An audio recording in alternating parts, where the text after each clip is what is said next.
We have a guest in studio today talking some medical issues.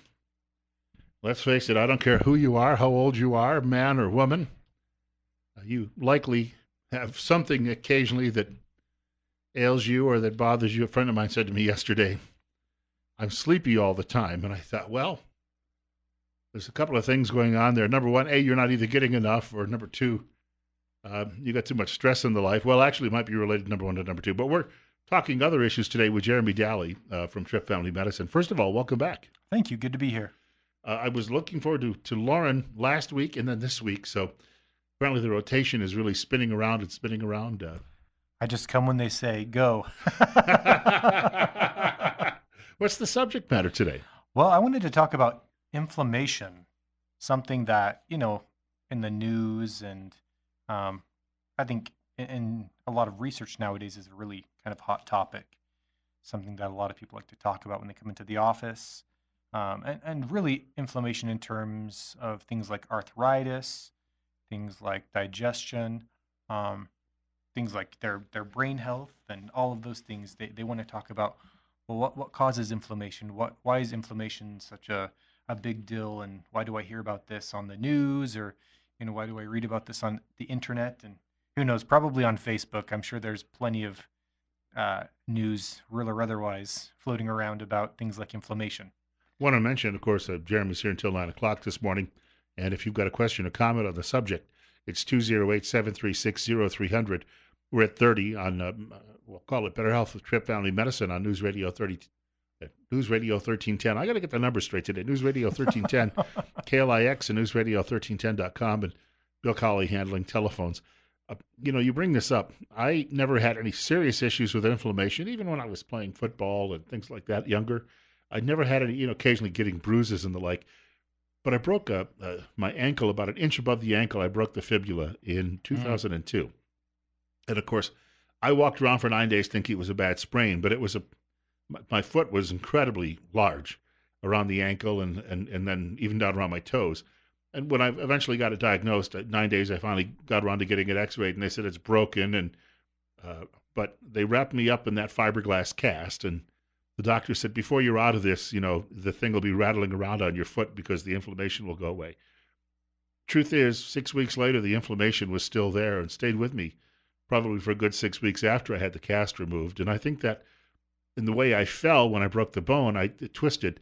Obviously, I think it was a combined sprain and a broken bone, and that contributed to that huge foot that I had for a time. Yeah, that's true. And, a lot of times I've seen, working in the emergency room, I'd see people come in and they have almost no evidence of even bruising or inflammation or swelling. And, you look at the foot, you do an exam and you say, oh, or, an arm, whatever the case may be. And, it's enough to say, oh, this may be broken. And a lot of times, a bone itself won't cause that much swelling, depending on the severity of the break.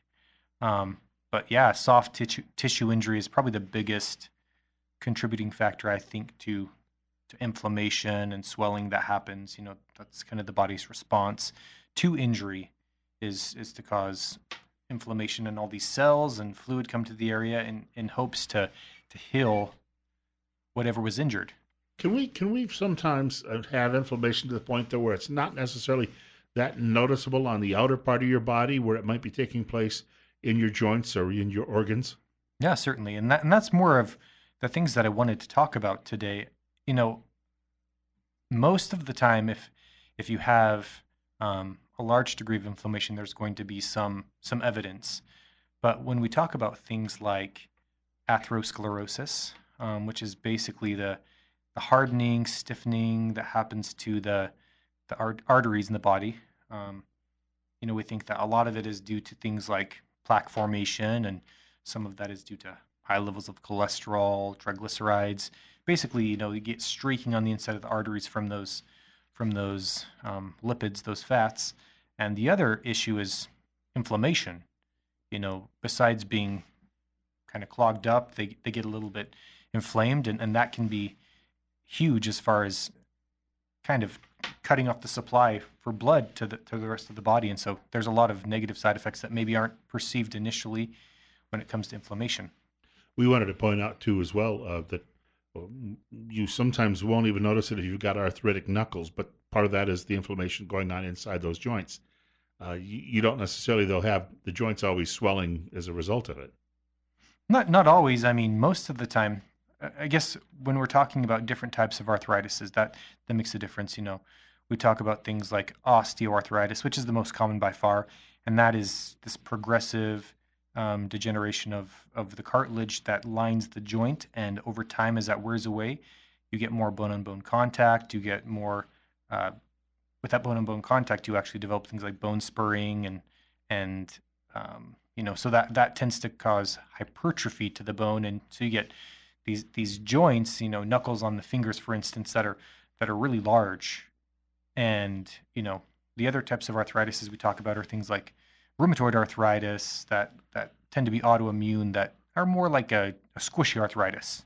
We've got more coming up with Jeremy Daly, physician assistant from Tripp Family Medicine here in Twin Falls. And you're listening to News Radio 1310 KLIX, newsradio1310.com. Temperature going the wrong way. It's back to 30 at the moment. Jeremy Daly is joining us in the studio from Tripp Family Medicine on News Radio 1310 KLIX and newsradio1310.com. Bill Colley answering the telephones.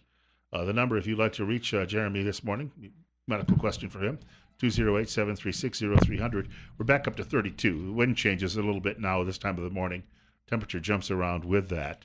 And we're talking about issues related to inflammation. And Jeremy, I would bet it was probably nearly 30 years ago, I remember seeing a study sitting in a newsroom that inflammation was considered to be perhaps a huge player when it comes to heart disease in this country.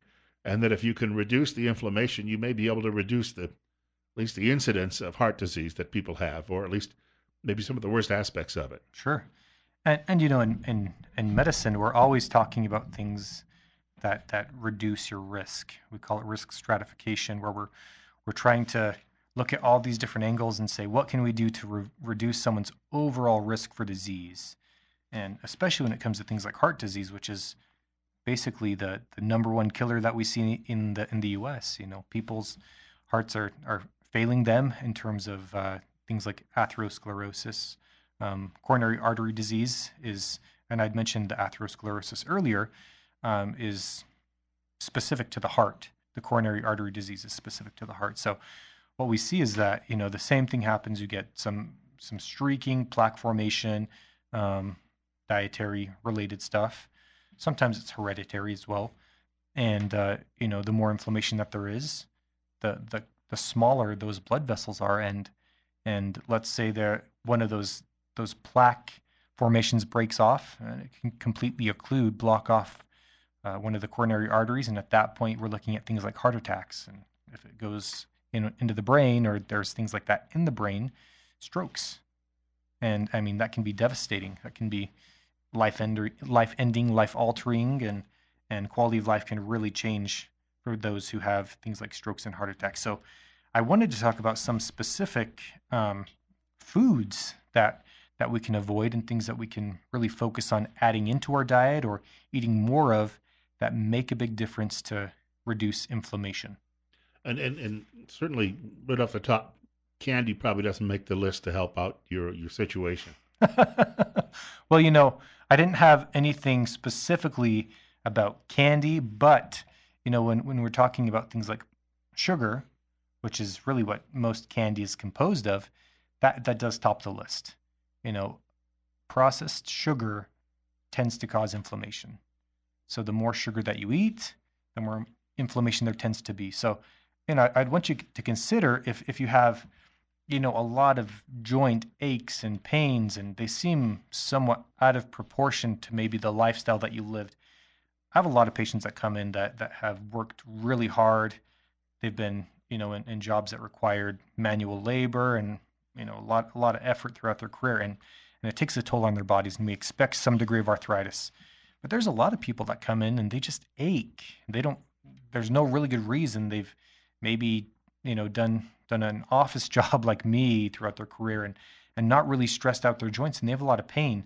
And even for those who have worked hard and done some of these laborious jobs, sometimes it is out of proportion to what we see on like an X-ray, and it doesn't make sense. that they have that much pain or inflammation going on. So some of the things that we wanted to talk about, number one was definitely sugar. So, if you're the type of person that has their cereal and puts sugar on it, and I just had a conversation with a diabetic patient about this yesterday. He's putting a couple of scoops of sugar, and a tablespoon of sugar is about 15 grams of carbohydrate. So 2 of those on a cereal every day, which is a lot for a diabetic.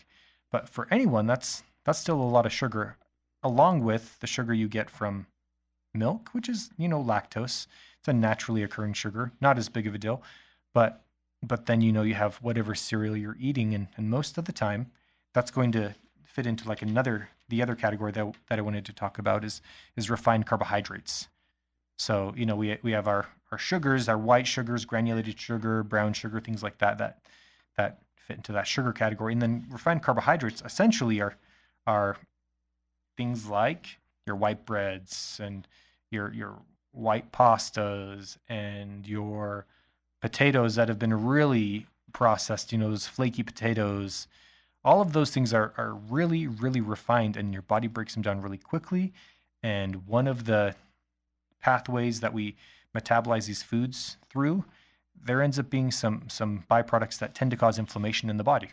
So go ahead. Well, you bring that up too. Even the cereal, for instance, I haven't been buying much lately because of my time change on my schedule, so I don't eat as much in the morning.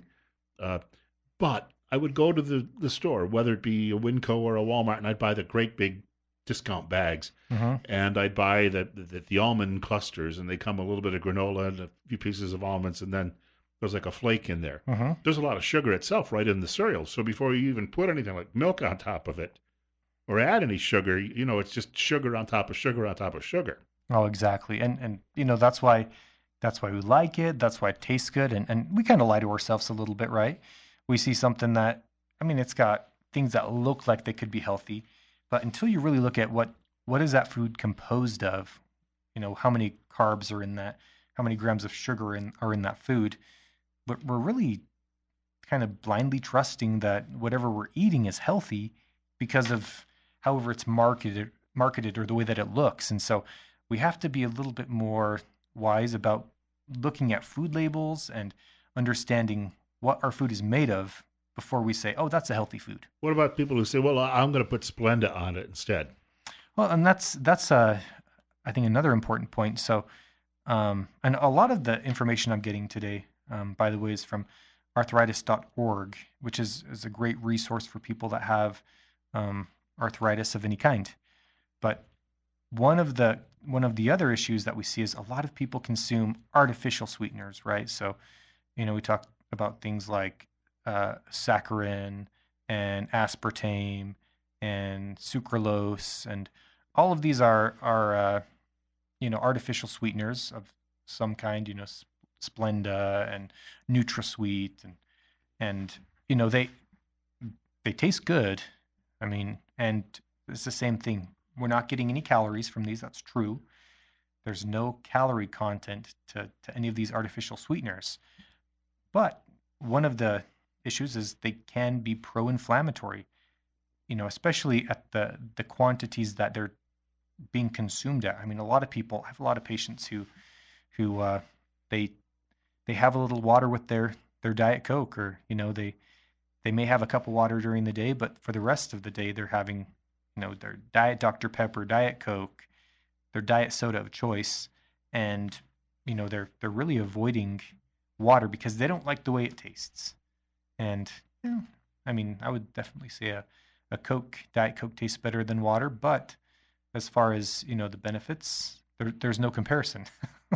Well, we talk moderation a lot of times, but I'm hearing more and more people say just stay away from soda altogether, whether it be with sugar or without. That you can find alternatives that would be just much better on a daily basis. Of course, even fruit juice you've got to be aware of, right? Right, and like I said, the biggest thing is how much sugar are in these foods. If you look at like a fruit juice, for instance, I have a lot of patients that say, "Oh no, I drink juice. I'm not worried about that. I don't drink soda." And most of the time, the truth is, when you look at the sugar content of juice, it's akin to that of soda, and it's not naturally occurring sugars. It's high fructose corn syrup and the same sweeteners that are added to regular sodas. I mean, you're getting the same thing in Coca-Cola and Sprite and Pepsi and all these other drinks that, yeah, they taste good. And juice, we like that's the same thing. We feel great about drinking juice because we think it comes from fruit or, like a vegetable juice. But when we get down to it and we look at the content of that, oh, that's a lot of sugar. And, we wouldn't think that there would be that much sugar. Oh, well, maybe it's naturally occurring. If you look at less than 2% of this is made from, natural juice or whatever. That's typically what you see on one of those containers. Can you look for a label that says no sugar added? Would you be better off finding something? It's a little more expensive or pricier, I suppose, but maybe find something like that. Sure. But ultimately, any kind of juice is the concentrate from the fruit, right? So you're going to get most of the sugar. I mean, it takes, for instance, let's say you have an apple. You'll get sugar from apple, but you're also getting fiber, and you're also getting, a lot of the minerals that naturally occur within the fruit. But if you have apple juice, I mean, you're going to get, for a cup of apple juice, you're going to get a lot more than 25 grams of sugar, but you're not getting any fiber. You're getting very few nutrients because you just can't store nutrients very well in bottles. I mean, it just doesn't happen. And so, I think that's what we have to think about is it may sound like it's a good alternative, but most of the time it's the content is not that different from something else. It's just dressed in a different outfit. Growing up in my household where it was often juice from concentrate, Yeah, me too. Mom would take it out, but before they came along with concentrate, people would literally just slice the melon in half and they would, squeeze it over. They had to remember the old device. Yeah, That was better, wasn't it? I would say so. I mean, you're not getting any type of additive, no preservative. You're not getting any additional sugars to it unless you're, stirring in a little bit of table sugar, which I've seen that plenty of times too. You get your grapefruit, you squeeze it, and then you add a little bit of sugar to that juice because it's just too tart to drink straight. But I think those are things that we do need to be conscientious about. Read labels. We all should be reading the labels. It's kind of a funny thing because we think, well, if it's on the shelf, then it's got to be good for us or safe or whatever. I don't know what the rationale is, but the truth is, we wouldn't just go out and buy a car without looking into it. We wouldn't without reading reviews or kind of getting the lowdown on the weaknesses and the benefits, right? But when it comes to food, there seems to be this general lack of natural curiosity about where it's coming from and why it would be any concern to even look at these labels. And I have a lot of patients that are diabetics, that have hypertension, that are overweight or obese, and I'm like, do you read labels? No. Have you ever read a label? No. And I get that response all the time. And people are being honest, which is good because we can talk about what we can do to shore that up. I started doing that 30 years ago because I'd go to the store and I used to like to get those Kraft macaroni boxes with powdered cheese. And then I read the label and I never bought any afterward. I just said, I don't think so. Right. And I think that making informed choices when it comes to the food that we're eating and drinking, I mean, it can change our lives literally, quality of life wise, longevity wise, all of those things over time are cumulative, either benefit or hindrance to our quality of life.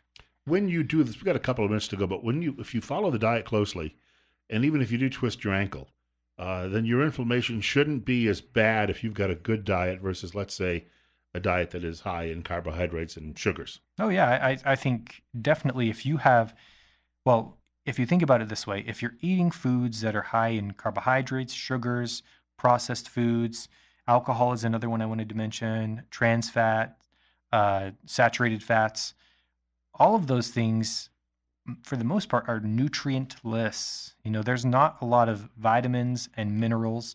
And the truth is we need to get a lot of vitamins and minerals. There's some that we can make on our own if we're, out in the sun, like vitamin D. But for the most part, these are essential nutrients. That means our body does not make them. We need to eat them. We need to drink them. And if we don't have them, we're not going to heal well. So I would say, besides the fact that, maybe you're not going to heal well because, well, let's say if you have diabetes, you don't heal well at all. Diabetics, we worry about them getting surgeries, having injuries, because the body does not heal well with that amount of sugar in it. It just doesn't heal well. All those of us who've lived all of our lives in northern climates, this vitamin D thing is still a struggle. The struggle is real, Bill. We've got to point out, we've got about a minute to go. Contact information for Tripp Family Medicine. Yeah, so come and see us. We're in front of the post office on Fillmore. Call us at 933-4400. We have a great front desk staff, great nursing staff, great administrative staff. We have a good office. A lot of really good people. They're really committed to taking care of our patients. And, we have, for a lot of people that don't know, we have a new PA there. She's been there for about 4 months, Lauren Bostrom, and she does great work. We're happy to have her. She's a great part of the team. And she actually knows something about football, I think more so than the rest of you. Yeah, well, she's a Vikings fan. We won't get into that, Bill.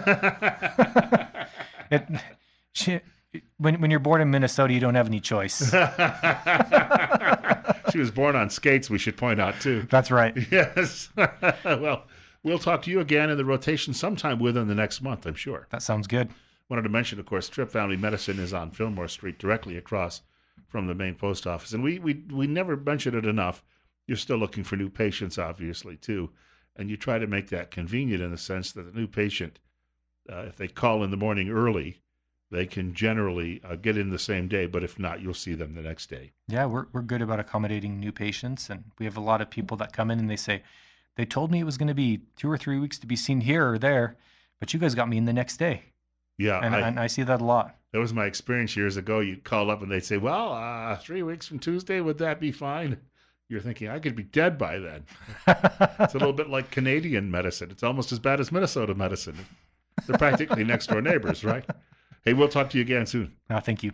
All right, we've got news coming up in just a moment from the Fox Radio Network, plus a local update with Benito Baeza on News Radio 1310 KLIX and newsradio1310.com. It's 34 at 8:59.